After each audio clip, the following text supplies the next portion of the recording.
어서 오세요. 반갑습니다. 안녕하세요. 저는 카페를 운영하는 30대 싱글 남성입니다. 작년에 형수와 모텔에 간 적이 있었는데 그 경험에 대해 이야기해 보겠습니다. 지금은 카페를 운영하고 있지만 20대 후반에는 나름의 대기업에서 일했습니다.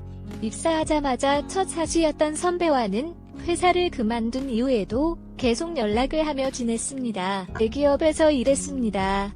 입사하자마자 첫 사수였던 선배와는 회사를 그만둔 이후에도 계속 연락을 하며 지냈습니다. 대기업에서 일했습니다. 입사하자마자 첫 사수였던 선배와는 회사를 그만둔 이후에도 계속 연락을 하며 지냈습니다. 그 선배는 드세고 시원한 성격의 여장부 같은 형수가 있었습니다. 그래서 저하고 가끔씩 연락하며 지낼 만큼 나름 가깝게 지냈고 선배 없이도 형수 혼자서 자주 카페에 놀러왔습니다. 그날도 씩씩거리면서 잔뜩 화가 난 상태로 형수가 카페에 왔습니다. 대충 상황을 보니 선배와 한판 싸운 것 같았습니다. 지난 주말에는 형수의 친구 부부들과 카페에 왔습니다. 대충 상황을 보니 선배와 한판 싸운 것 같았습니다.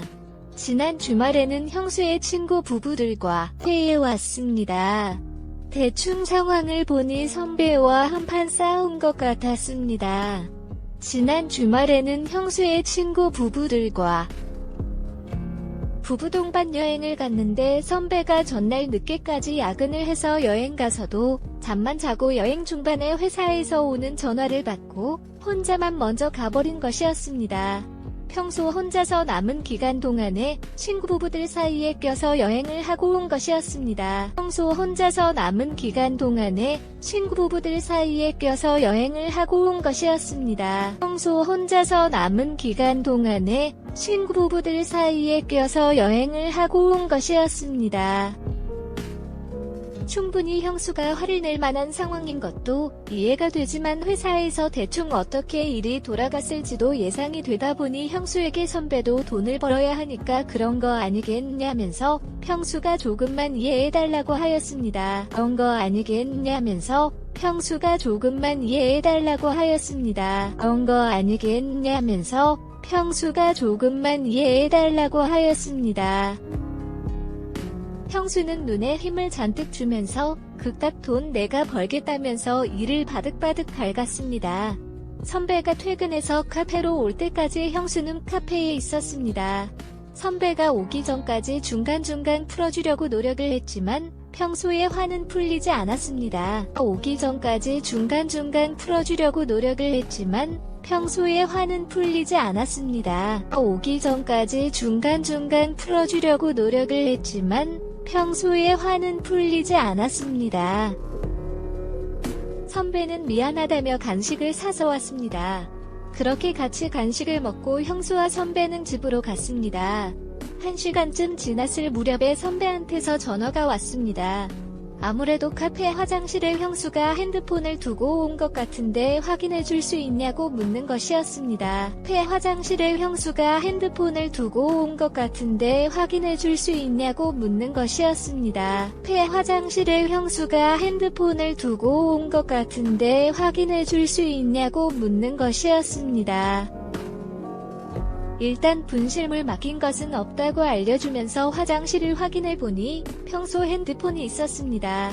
선배는 카페 근처 버스 정류장에 형수가 있을 테니까 거기로 가져다 주라고 하였습니다.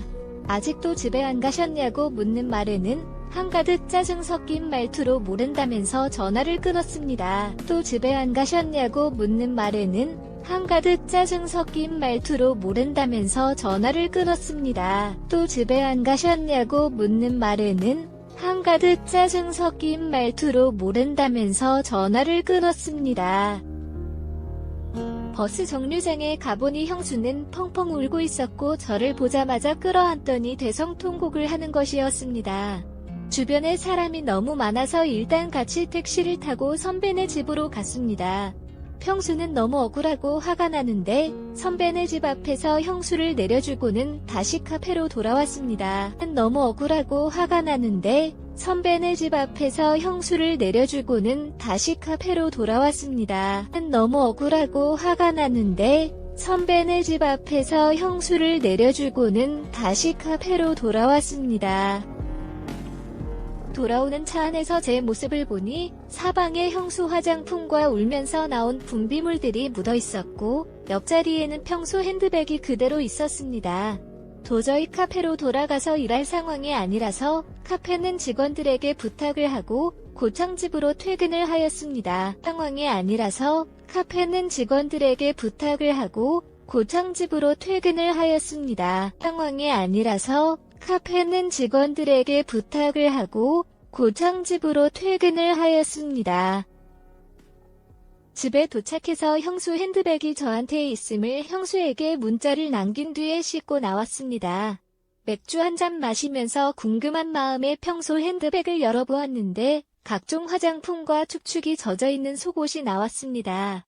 그것을 보는데 순간 짜릿하면서 오만 가지 나쁜 생각이 오고 갔고 오랜만에 자기 위로의 시간을 가졌습니다. 그것을 보는데 순간 짜릿하면서 오만 가지 나쁜 생각이 오고 갔고 오랜만에 자기 위로의 시간을 가졌습니다. 그것을 보는데 순간 짜릿하면서 오만 가지 나쁜 생각이 오고 갔고 오랜만에 자기 위로의 시간을 가졌습니다.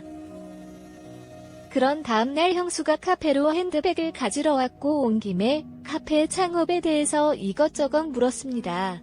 평수도 카페 창업을 해서 돈을 벌고 싶다는 것이었습니다. 제가 아는 범위 내에서 자세히 설명을 해주었고 카페에 대해서 좀 알게 될 때까지 제 카페에서 일을 하게 되었습니다. 이 설명을 해주었고 카페에 대해서 좀 알게 될 때까지 제 카페에서 일을 하게 되었습니다. 이 설명을 해주었고 카페에 대해서 좀 알게 될 때까지 제 카페에서 일을 하게 되었습니다. 3개월 정도 일을 하면서 중간중간 같이 카페 자리를 보려 다녔고 전부 다 형수 자본으로 하기에는 돈도 부족하고 겁도 난다고 하기에 저와 형수가 반반으로 투자를 해서 제 카페 2호점을 내기로 하였습니다. 저와 형수가 반반으로 투자를 해서 제 카페 2호점을 내기로 하였습니다. 저와 형수가 반반으로 투자를 해서 제 카페 2호점을 내기로 하였습니다. 생각보다 2호점이 빨리 자리를 잡으면서 매출은 금세 세 잘 나오기 시작했고 형수는 더 이상 선배만 기다리지 않고 자기 인생을 살기 시작했습니다. 특히나 저한테는 우리 대표님이라고 하면서 엄청 잘 챙겨주셨습니다. 그날도 명절 전이라 2호점 직원들 보너스도 주면서 전체 회식을 한 날이었습니다. 그날도 명절 전이라 2호점 직원들 보너스도 주면서 전체 회식을 한 날이었습니다. 그날도 명절 전이라 2호점 직원들 보너스도 주면서 전체 회식을 한 날이었습니다. 당연히 형수도 그 자리에 같이 있었습니다. 1차에서 적당히 회식 자리에 앉아있다가 직원들끼리 즐거운 시간을 보내라고 저와 형수는 회식 자리를 나왔습니다. 택시를 타러 가는데 형수가 저한테 팔짱을 숨기면서 오랜만에 총각이랑 데이트하자며 저를 끌고 조용한 술집으로 가는 것이었습니다. 막상 집에 가도 혼자라 할 것도 없었기에 나쁘지 않았습니다. 하자며 저를 끌고 조용한 술집으로 가는 것이었습니다. 막상 집에 가도 혼자라 할 것도 없었기에 나쁘지 않았습니다. 하자며 저를 끌고 조용한 술집으로 가는 것이었습니다. 막상 집에 가도 혼자라 할 것도 없었기에 나쁘지 않았습니다. 다만 술집에 가서도 제 옆에 앉아서 중간중간 제 허벅지를 툭툭 치고 은근슬쩍 가슴을 제 팔뚝에 닿는데 식은땀이 펄펄 나기 시작했습니다. 그러면서 만나는 여자 없어 장가는 안 갈 거야 라고 묻는데 지금 뭐 하자는 건지 설마 오늘 밤에 같이 있자는 시그널인가 싶었습니다. 순간 이 기회를 잡아야겠다는 생각이 들었고 누나 같은 섹시한 여자를 못 만났다면서 어떡하면 좋지라고 역으로 물었습니다. 순간이 기회를 잡아야겠다는 생각이 들었고 누나 같은 섹시한 여자를 못 만났다면서 어떡하면 좋지라고 역으로 물었습니다. 순간이 기회를 잡아야겠다는 생각이 들었고 누나 같은 섹시한 여자를 못 만났다면서 어떡하면 좋지라고 역으로 물었습니다. 평수는 유부녀 가슴 떨리게 만들지 말라고 하는데 그 후로 더 적극적인 터치가 들어왔고 저는 답답하니 나가자고 하였습니다. 나와서 걷다 보니 모텔이 보였고 은근슬쩍 모텔 쪽으로 당겼더니 형수는 모시기는 척 따라서 모텔로 들어왔습니다. 슬쩍 모텔 쪽으로 당겼더니 형수는 모시기는 척 따라서 모텔로 들어왔습니다. 슬쩍 모텔 쪽으로 당겼더니 형수는 모시기는 척 따라서 모텔로 들어왔습니다. 그 후로는 잠깐 어색한 시간이 있었지만 금세 뜨거운 시간을 보내게 되었습니다. 너무나 뜨겁게 보내다 보니 피임을 하지 못했고 평수는 갑자기 멈추며 엄청 당황한 얼굴로 임신하면 어떡하려고 그랬냐며 소리쳤지만 곧장이어서 뜨겁게 활활 타올랐다. 끝나고 나오는 길에 임신하면 책임지라면서 전화 피하지 말라는 말과 함께 집으로 가버렸다. 그날 이후로 끝나고 나오는 길에 임신하면 책임지라면서 전화 피하지 말라는 말과 함께 집으로 가버렸다. 그날 이후로 끝나고 나오는 길에 임신하면 책임지라면서 전화 피하지 말라는 말과 함께 집으로 가버렸다. 그날 이후로